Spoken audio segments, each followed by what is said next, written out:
Ikaw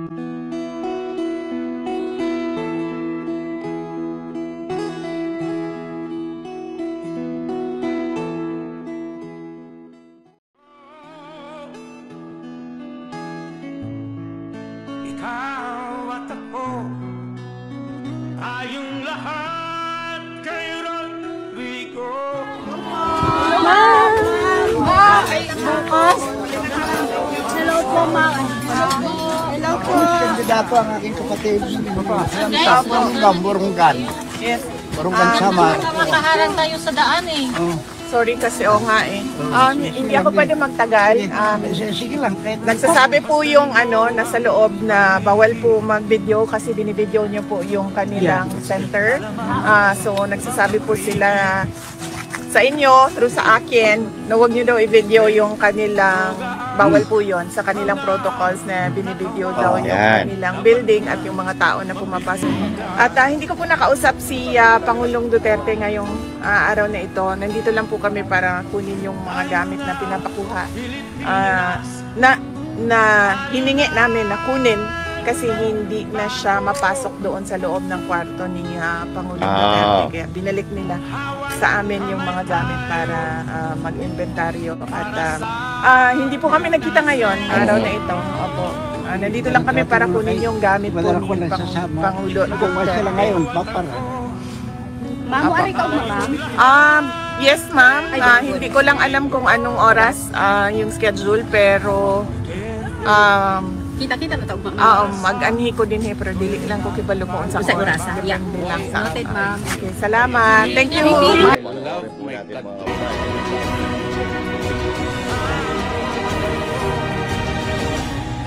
My warmest birthday wishes to former President Rodrigo Duterte. I learned resilience and courage in your exigence. Thank you for teaching me the value of education. I wish you love, good health, and happiness. Happy 80th birthday, Papa.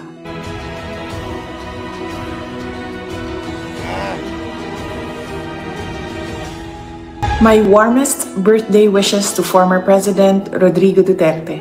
I learned resilience and courage in your exigence. Thank you for teaching me the value of education. I wish you love, good health, and happiness. Happy 80th birthday, Papa. Aking taus-pusong pasasalamat sa lahat ng mga Pilipino na sumusuporta at nagmamahal kay dating Pangulong Rodrigo Duterte.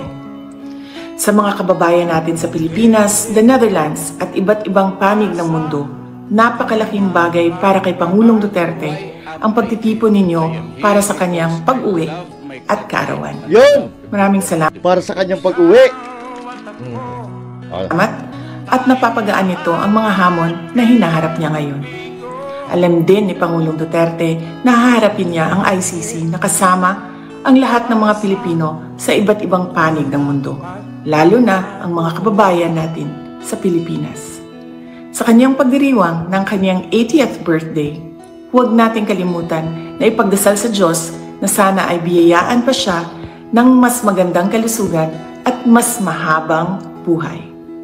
Hilingin din natin sa Diyos na sana ay makauwi na agad si Pangulong Duterte sa Pilipinas. Ang ating mga pagtitipon ay nagpapatunay ng lakas, tapang at paninindigan ng mga Pilipino.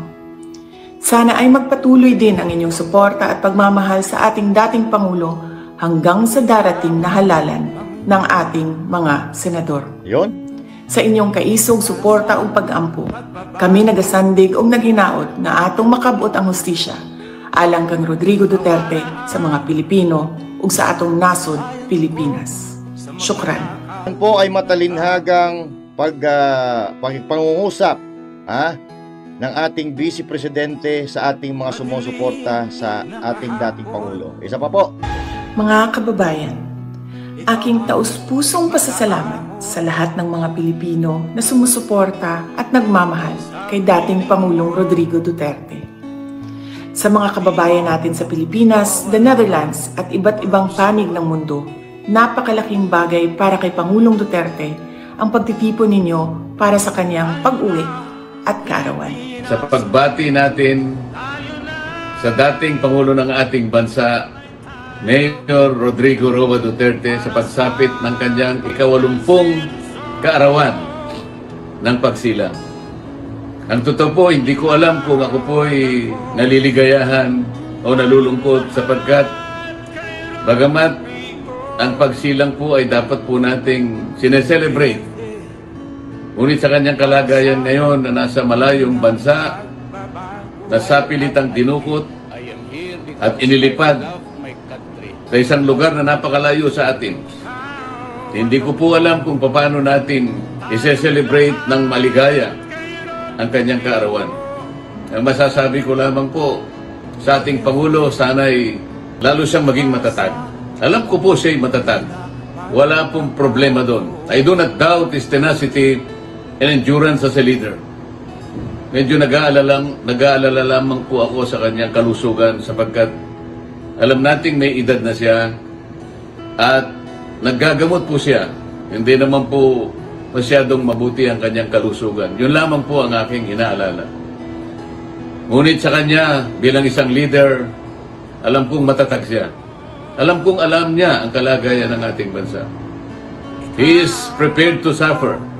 Sa kanya po ay palagay ko kahit buhay niya itatayan niya, alang-alang sa kanyang bansa. Sana'y marinig mo ang aking sasabihin, Mayor, Mr. President. You are the image of sacrifice and courage. You are the epitome of a leader who gave it all, but asked for nothing. You are the unifying force to restore the rectitude and the majesty of our laws. You are the embodiment of a leader that inspires a brave, independent, and sovereign nation. Sa atin po mga kababayan, huwag po kayong mawawalan ng loob. I always believe that there is time for reckoning and for truth. Yes! Yes! Let us bring back our decency, our patriotism, and our true sense of nationhood. Let us bring back our qualities that define us and prove as to who we are as a people.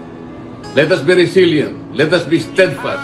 Let us be patient towards our march to normalcy, transparency, and integrity. Let us bring back our president no matter what happens. Mabuhay po kayong lahat. Mahalin natin ang Pilipinas. Let us bring back our president no matter what happens. Patuloy po ninyong ipagdasal ang kalusugan, kaligtasan at agarang pag-uwi ni Tatay Digong. Napanalanginan kita sa labaw makagagaw. Bring PRRD home! Hindi kami bayan! May dalan kami! Sana ho ay baguhin natin ang anyo ng gobyerno, yung gobyernong kumikilala sa karapatang pantao, yung gobyernong pinoproteksyonan ang kanyang mamamayan, yung gobyernong hindi makikipagsabwatan sa banyaga upang ihandog o ialay ang isa sa kanyang mga kababayan. Magsama-sama po tayo, tulungan po ninyo kaming Duterte 10, yung 10 kandidatong inendorso, sinusuportahan at inilalapit sa inyo ni Tatay Digong. Once again, Tatay Digong, Pangulong Duterte, magpakatatag po kayo. Naririto po kami patuloy na gumagalaw at sinisikap ang agaran ninyong paglaya at pagbabalik dito sa Pilipinas mula sa iligal na pagka-aresto at kamay ng mga banyagang mahistrado at jurisdiksyon. At sa sambayan ng Pilipino, patuloy po ninyong ipagdasal ang kalusugan, kaligtasan at agarang pag-uwi ni Tatay Digong. Maligayang kaarawan sa inyo, Pangulong Rodrigo Roa Duterte, mula sa lahat ng Pilipino sa buong daigdig. Kami po ay nagtipon-tipon ngayon sa iba't ibang bahagi ng daigdig upang iparinig sa inyo at ipadama sa inyo ang aming pagmamahal. Kayo po ay naging isang tunay at ganap na ama, Tatay Digong. Ganap na ama na nagmahal, nagturo, nagdisiplina, at nagtanggol. At ngayon po, sana sa pamamagitan ng aming pinagsamang boses, kayo naman po ang aming maipagtanggol. Kailangan po marinig ng buong daigdig ang aming pagtutol sa ginawa ng iilang tao at sa pagsanla ng ating kasarinlan. Ngunit hindi po kami nababahala. Tapos na po kaming lumuha. At ngayon po, kaming lahat ay nakahanap na ng tapang at ng lakas upang ibalik si Tatay Digong sa kanyang bansang sinilangan. Ang regalo po namin, bukod sa pagmamahal, ay ang aming boses na pinagsama. Maririnig po tayo ng buong daigdig na bumabati ng happy birthday kay Pangulong Duterte at ang aming boses na sumisigaw na hindi tayo saklaw ni numan. Ang Pilipinas ay sa Pilipino at si Pangulong Rodrigo Roa Duterte ay sa amin. Pangulo, Mayor, mahal na mahal po namin kayo. Sana po, damang-dama ninyo ito ngayon sa inyong kaarawan. Happy birthday to our dear friend, our mentor, our father, and the one true President of the Republic of the Philippines, Rodrigo Roa Duterte. Sa atong mga kaigsuunan, dili sa Luzon, Visayas, Mindanao, ug sa tanang dapit sa kalibutan. Ako nagapasalamat kay inyong tanan sa inyong pagtapok-tapok aron sa ulugon ang adlaw na tawag sa atong hinigugma ug pinalangga nga Pangulo na si Rodrigo Roa Duterte. Unta, dili kita muhunong sa pagpasibaw sa atong debate ug sa atong tinguha nga mabalik ang atong amahan nga si Tatay Digong dinhi sa atong nasod. O ato siyang apilon sa atong mga pag-ampo sa labaw makagagahon nga hatagan siya og maayong panglawas, lantip nga paguna-una ug lig-on nga barugana aron malampasan niya ang tanang hagit na iyang yatubang karon. Daghang salamat mga kaigsunan ko, hinaot nga panalanginan kita sa labaw makagagahon. Bring PRRD home. Bring him home.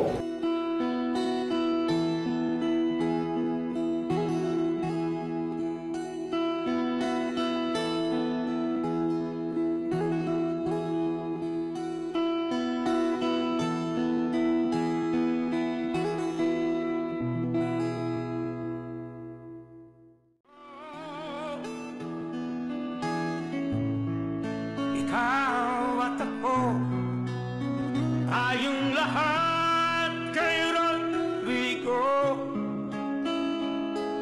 Duterte, para sa tunay na pagbabago.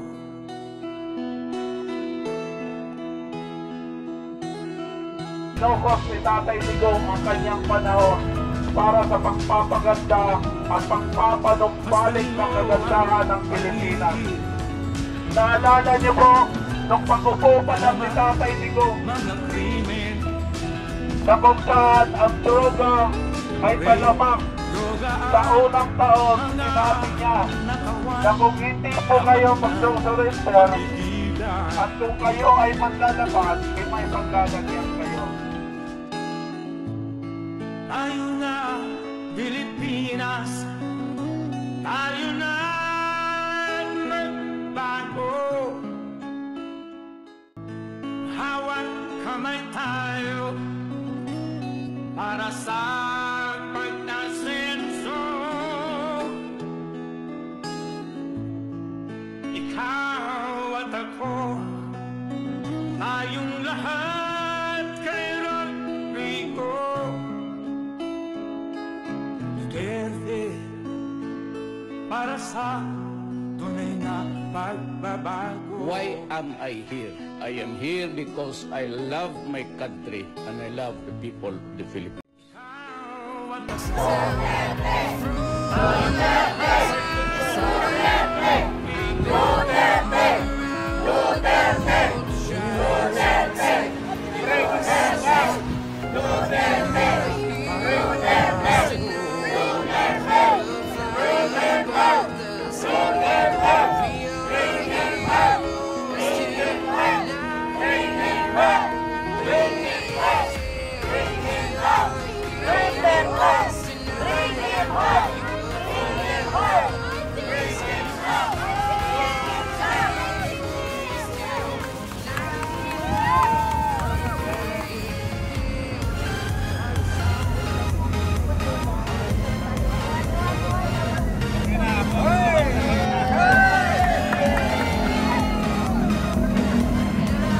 voters natin. Ngayon, ang pagboboto natin is online. Wala na pong darating na balota sa ating mga bahay. Hindi kagaya nung nakaraan. Ulitin ko, wala na pong balota na darating sa atin. At meron pa rin tayo, i-remind ko kayo, sa 28, Friday. March 28 naman, alas 5 tayo magkita-kita sa Winnow Park. Hapon ng alas 5. Winnow Park exit. Lahat po tayo mag-green.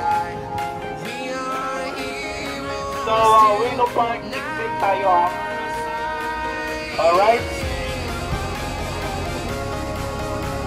Then, ang pre-registration natin hanggang 12 lang ng April. So ngayon, pag-uwi nyo, punta na kagad kayo sa homepage ng Philippine Embassy. Alright? Maraming salamat. Kung pupunto tayo, straight PDP. Kailangan natin mapanalo ang PDP straight. Alam nyo kung bakit? Kung ngayon nagawa nila kay Tatay Digong ng pangalan ng Dahil, ang sumunod nilang target si Inday Sara.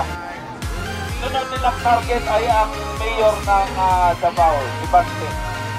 Ang sunod nilang target si Pulong Duterte, yung congressman. Mauubusin nila yung lahat ng Duterte.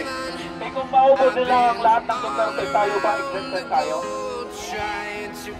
Kasama tayo. Kasama ang bansang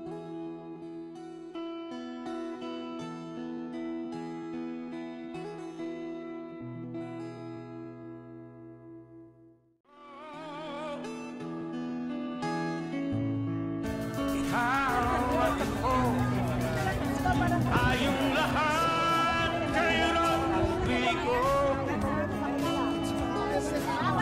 Swerte para sa tunay na pagbabago.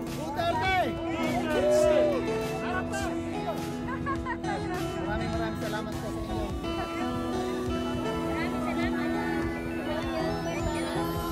Masdan mo ang paligid, alamak mga krimen, rape, droga at mga nakawan, dapat nga mapigilan.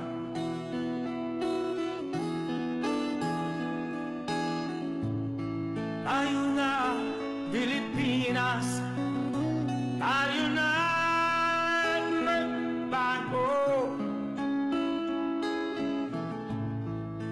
Hawat kamay tayo para sa pagtasenso. Ikaw at ako, tayong lahat kay Rodrigo Duterte, para sa tunay na pagbabago. Why am I here? I am here because I love my country and I love the people of the Philippines. Ikaw at ako, tayong lahat